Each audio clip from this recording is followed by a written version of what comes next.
मैं हूं आबिद हुसैन शेख, आपका खैर मकदम है कर्नाटक एक्सप्रेस में।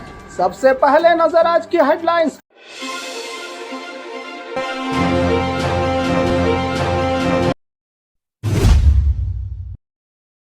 डीके शिव कुमार कैबिनेट में खाता बंटवारा, किसको कौन सा मिला विभाग। प्रज्वल रेवन्ना के सेल से एंड्रॉयड फोन और पेनड्राइव बरामद। इंडिया में अब पेपर नहीं प्लास्टिक नोट का ट्रायल। मुस्लिम मैरिज पर कर्नाटका हाईकोर्ट का इंपॉर्टेंट फैसला।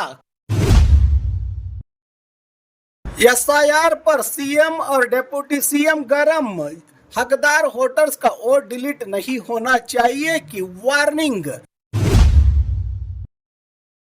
गुलबर्गा में जेल का जामर बना गांव वालों की परेशानी। फूड डिपार्टमेंट का बड़ा एक्शन, होसकोटे के जेप्टो गोदाम पर रेड। घर के अंदर जबरदस्त ब्लास्ट, बाप बेटी की मौत, 4 लोग गंभीर रूप से घायल। 400 से ज्यादा इलेक्ट्रिक बाइक्स जलकर खाक, भयानक आग हादसे से मचा हड़कंप। स्कूल के बच्चों की शिकायत, एमबी पाटिल ने लिया एक्शन। खबरें विस्तार से। डीके शिव कुमार कैबिनेट में खाता बंटवारा, किसको कौन सा मिला विभाग। कई दिनों से कर्नाटका में चल रही मंत्रियों के खाते के बंटवारे की उलझन अब लगभग खत्म होती नजर आ रही है। मुख्यमंत्री डीके शिव कुमार ने मंत्रियों को अहम विभागों की जिम्मेदारी बांटने की तैयारी कर ली है। अब आखिरी मंजूरी के बाद पूरी तस्वीर साफ हो पाएगी कि किसको मिला कौन सा खाता। तो वहीं अब मिली जानकारी के मुताबिक चलवराय स्वामी को कृषि विभाग, के मुनियप्पा को समाज कल्याण विभाग, रिजवान अरशद को फूड एंड पब्लिक सप्लाईज मंत्रालय, संतोष लाड को लेबर मिनिस्टर, मधु बंगारप्पा को प्राइमरी एजुकेशन, जमीर अहमद खान को हाउसिंग मंत्रालय, यूटी कादर को हेल्थ एंड अल्पसंख्यक माइनॉरिटी वेलफेयर और वक्फ बताए जा रहे हैं खाते। लक्ष्मण सऊदी को कोऑपरेटिव मंत्रालय, अजय धर्म सिंह को वन और पर्यावरण फॉरेस्ट विभाग, शिवराज तंगड़गी को कन्नड़ा और संस्कृति, एस मल्लिकार्जुन को माइनिंग, बाल कृष्णा जी को माइनर इरिगेशन, बसवराज राया रेड्डी को हायर एजुकेशन, पुट्टरंग शेट्टी को बैकवर्ड क्लास और वेलफेयर कल्याण पिछड़ा वर्ग, बी नागेंद्र को youth and sports, Vijay Anand Kashyap नवर को प्लानिंग और स्टैटिस्टिक विभाग, शिवलिंगे गौड़ा को हॉर्टिकल्चर, रुद्र पलमानी को पशुपालन और रेशम मंत्रालय। इन खातों के मंत्रालय मिलने की बात बताई जा रही है। सबसे बड़ी बात यह है कि खाता बंटवारे की पूरी तस्वीर लगभग साफ हो गई है, लेकिन कुछ विभागों में अभी भी अंतिम फैसला बाकी है। आखिरी वक्त में बदलाव की गुंजाइश भी बनी हुई है। साथ ही महिला मंत्रियों को कैबिनेट में जगह न मिलने का मुद्दा भी राजनीतिक गलियारों में चर्चा का मुद्दा और सबब बना हुआ है। फिलहाल ज्यादातर खाते तय नजर आ रहे हैं। आधिकारिक मंजूरी के बाद ही ये फैसला फाइनल माना जाएगा कि किस मंत्री को कौन सा खाता मिला है। प्रज्वल रेवन्ना के सेल से एंड्रॉयड फोन और पेनड्राइव बरामद। बेंगलुरु से बड़ी खबर, परप्पन अग्रहार जेल में एक बार फिर जेल सिक्योरिटी और वीआईपी ट्रीटमेंट को लेकर बड़े सवाल खड़े हो गए हैं। कैदियों के साथ सीसीबी की चेकिंग के दौरान सजा काट रहे कैदी प्रज्वल रेवन्ना के सेल से Redmi Android mobile, charger, pen drive और नोटबुक बरामद होने की खबर सामने आई है। जेल में मोबाइल कैसे पहुंचा, यही एक बड़ा सवाल। जानकारी के मुताबिक सीसीबी ने वीआईपी बैरेक्स की चेकिंग के दौरान प्रज्वल रेवन्ना और इसके साथ एक और कैदी प्रताप राय के रूम की तलाशी ली गई। इसी दौरान ये सामान मिला। इस मामले में परप्पन अग्रहार पुलिस स्टेशन में एफआईआर दर्ज की गई है। प्रज्वल रेवन्ना को एफआईआर में A2 जबकि प्रताप राय को A1 आरोपी बताया गया है। जेल अधिकारियों पर भी एक्शन, मोबाइल और पेन ड्राइव मिलने के बाद जेल प्रशासन पर भी कड़े सवाल उठ रहे हैं। असिस्टेंट सुपरिटेंडेंट ईरन्ना रंगपुरा को सस्पेंड किया गया है, तो वहीं जेल एसपी अनुषा कुमार को शोकॉज नोटिस दिए जाने की जानकारी मिली है। एक और अहम बात ये सामने आई है कि सजा काट रहे कैदियों के लिए जेल में सफेद यूनिफॉर्म पहनना कंपलसरी होता है, लेकिन इस नियम का भी पालन नहीं होने का आरोप लगा है। सबसे बड़ा सवाल मोबाइल और पेन ड्राइव जेल के अंदर कैसे पहुंचे, ये किसका था, कब से इस्तेमाल हो रहा था और सिक्योरिटी चेकिंग के बावजूद ये सामान कैसे छुपा रहा। अब इन्हीं सवालों के जवाब जानने के लिए जांच आगे बढ़ रही है। प्रज्वल रेवन्ना और प्रताप राय से भी पूछताछ की जा रही है। परप्पन अग्रहार जेल में मोबाइल और पेन ड्राइव के मिलने से जेल सिक्योरिटी सिस्टम पर एक बार फिर गंभीर सवाल खड़े कर दिए हैं। इंडिया में अब पेपर नहीं प्लास्टिक नोट का ट्रायल। नई दिल्ली से बड़ी खबर। भारत सरकार ने करेंसी को लेकर एक बड़ा बदलाव आने वाला है का इशारा दिया है। रुपए 10 और 20 रुपये के पॉलीमर प्लास्टिक नोट्स को ट्रायल बेसिस पर इंट्रोड्यूस करने के लिए केंद्र सरकार ने मंजूरी दे दी है। ट्रायल में 200 करोड़ नोट्स केंद्र की फाइनेंस मिनिस्टर निर्मला सीतारामन ने राज्यसभा में बताया कि ट्रायल के तौर पर 10 रुपयों के 100 करोड़ प्लास्टिक के नोट और 20 रुपये के 100 करोड़ पॉलीमर नोट्स इंट्रोड्यूस करने का प्रपोजल है सरकार के पास। अगर ट्रायल सक्सेसफुल रहा तो इन प्लास्टिक के नोट्स को रेगुलर सर्कुलेशन में लाने का इरादा जताया गया है। सरकार की ओर से पेपर नोट के साथ चैलेंज। आरबीआई के मुताबिक नए पॉलीमर प्लास्टिक वाले नोट्स को फिलहाल एग्जिस्टिंग पेपर करेंसी के साथ सर्कुलेशन में लाया जाएगा। अभी प्रोक्यूरमेंट प्रोसेस शुरुआती स्टेज में चल रहा है, इसलिए ये नोट्स कब से मार्केट में आएंगे और कितना खर्चा होगा इसका फाइनल फैसला अभी नहीं हुआ है। यानी भारत में करेंसी का नया एक्सपेरिमेंट शुरू होने जा रहा है। 10 रुपये और 20 रुपये के प्लास्टिक नोट्स का ट्रायल अब एक बड़ा कदम माना जा रहा है, जबकि बाजार में पहले के नोट भी पहले ही की तरह जारी रहेंगे। ये भी साफ किया है सरकार ने। मुस्लिम मैरिज पर कर्नाटका हाईकोर्ट का इम्पोर्टेंट फैसला।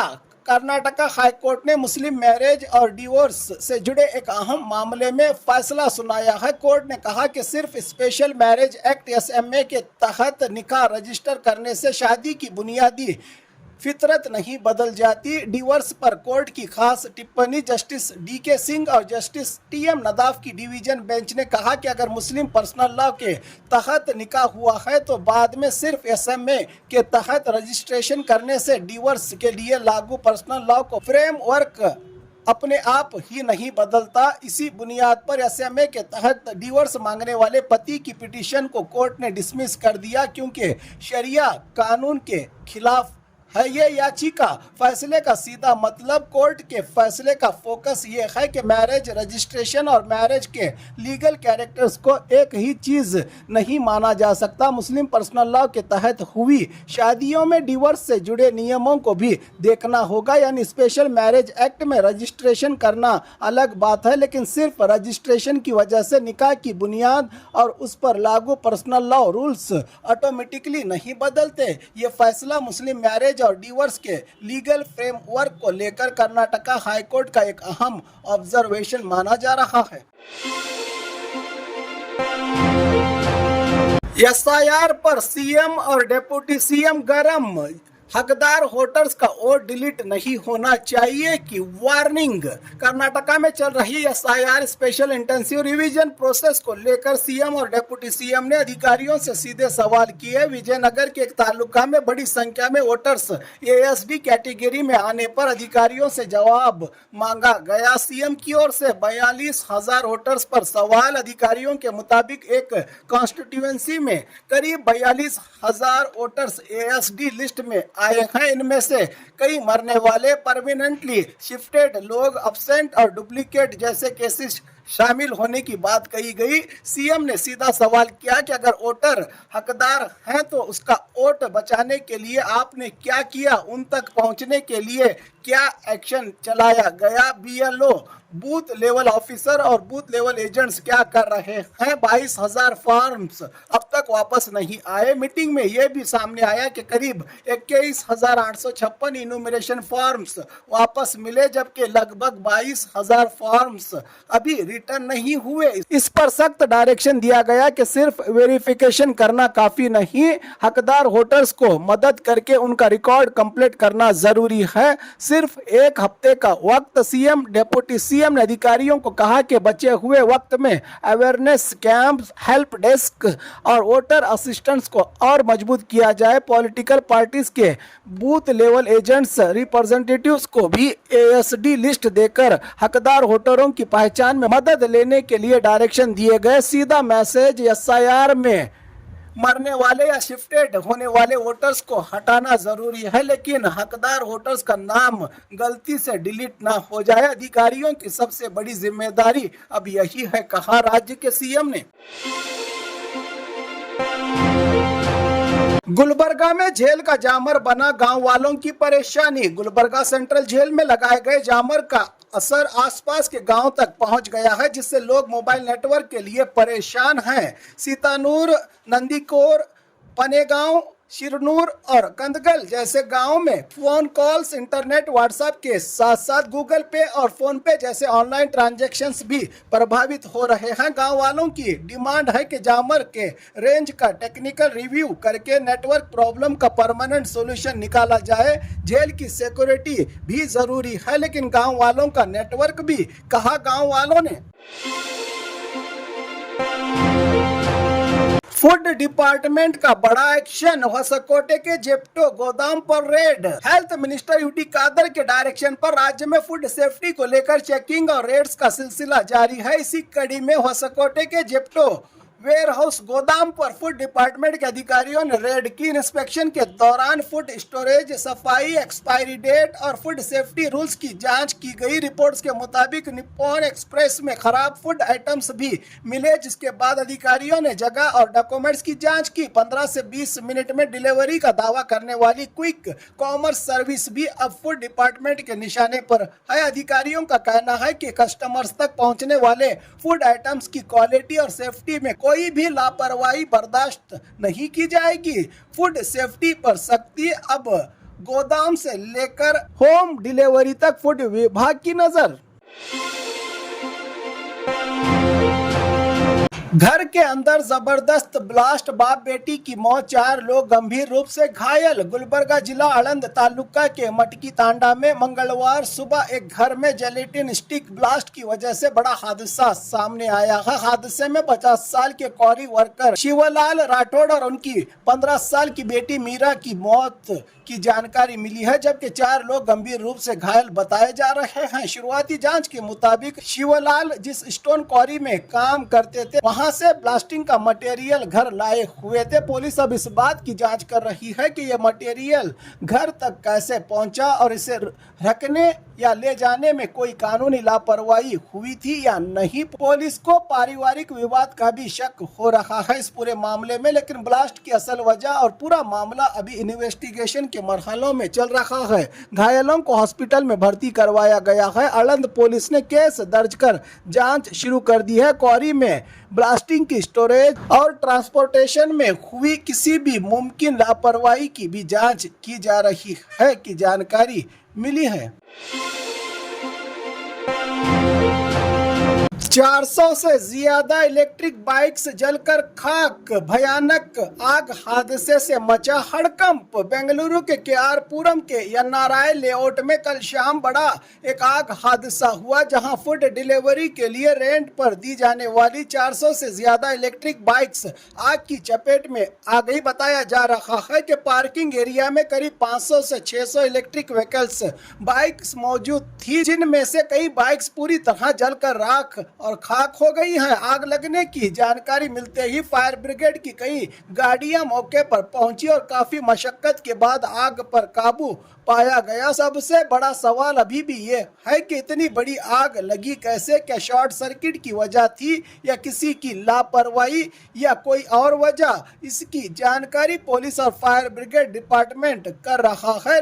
स्थानीय लोगों ने पार्किंग और सेफ्टी अरेंजमेंट में लापरवाही का भी गंभीर आरोप लगाया है। फिलहाल एग्जैक्ट वजह और कुल नुकसान का आंकड़ा जांच के बाद ही सामने आ पाएगा।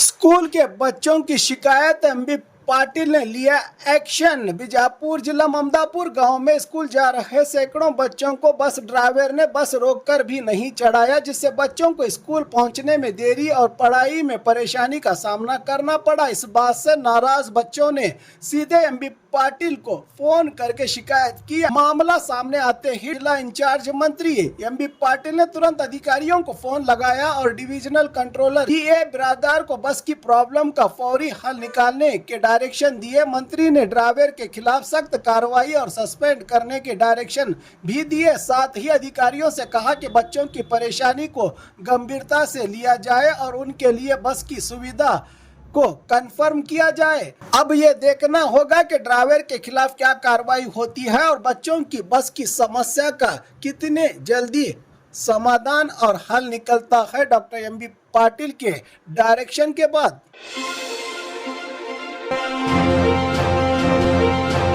और खबरों के लिए देखते रहिए कर्नाटक एक्सप्रेस।